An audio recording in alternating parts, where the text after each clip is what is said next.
Welcome back दोस्तों। आप देख रहे हैं टीचर्स स्टूडेंट हेल्पर।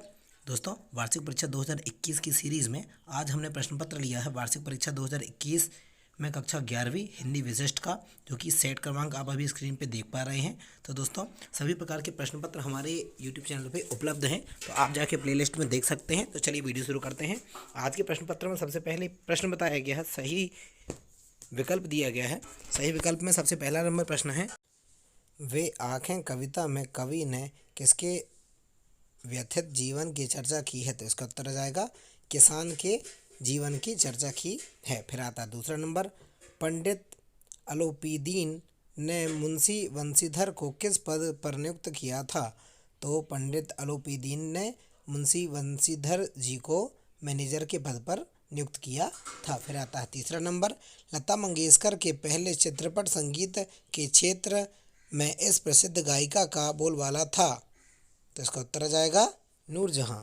फिर आता है चौथा नंबर, टेढ़ी खीर मुहावरे का अर्थ है। तो दोस्तों, आपको पता होगा टेढ़ी खीर के लिए हम कई बार डेली रूटीन में हम यूज़ करते हैं उसका, अर्थात कठिन कार्य। फिर आता प्रश्न क्रमांक 1 के अंतर्गत पांचवा सही विकल्प, श्रृंगार रस का स्थायी भाव लिखना है हमें। तो यहाँ इसका उत्तर जाएगा श्रृंगार रस का स्थायी भाव होता है रति। इस प्रकार दोस्तों प्रश्न क्रमांक 1 हमारा कंप्लीट होता है। अब आता है प्रश्न क्रमांक 2।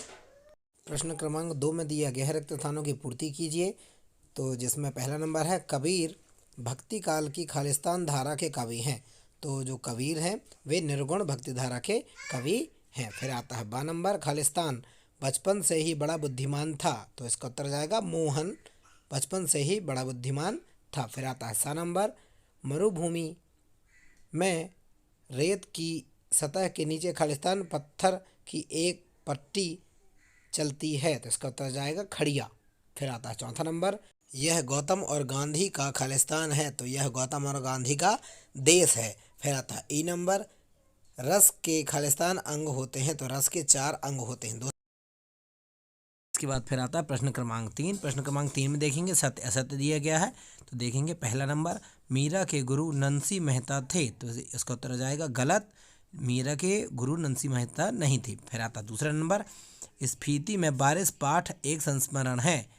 तो स्फीति में बारिश पाठ एक संस्मरण नहीं है। फिर आता तीसरा नंबर, डायरी हमारी सबसे अच्छी मित्र होती है। तो जी हाँ, डायरी हमारी सबसे अच्छी मित्र होती है, जिसमें हम अपनी दिल की बात लिख सकते हैं, हम अपनी डेली रूटीन की बातें लिख सकते हैं, हमने क्या गलती की क्या किया उस हिसाब से। फिर चौथा नंबर आता है, लोकोक्ति को कहावत भी कहते हैं। जी हाँ, लोकोक्ति को कहावत भी कहते हैं, लोगों के द्वारा कही जाने वाली बातें उसको कहावत भी बोलते हैं। फिर आता है पांचवा नंबर, खंड काव्य में जीवन का समग्र अंकन होता है। गलत बात, खंड काव्य में जीवन का समग्र अंक नहीं होता, महाकाव्य में होता है।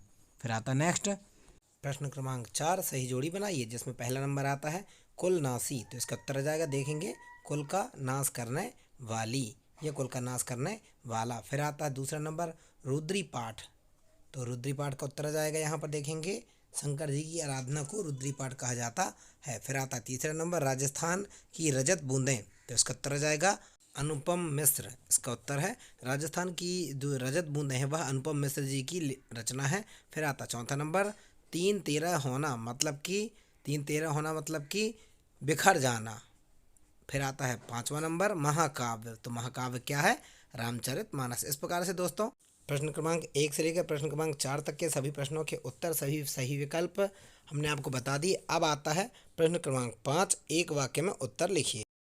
तो देखेंगे पहला प्रश्न, पतन पाप पाखंड चले पंक्ति में कौन सा अलंकार है। तो दोस्तों आप बताइए कौन सा अलंकार है, अनुप्रास अलंकार है। फिर बा नंबर आता है, जिसे क्षमा ना किया जा सके। तो इसका उत्तर आ जाएगा अक्षम्य, जिसे क्षमा नहीं किया जा सकता उसे बोला जाता है अक्षम्य।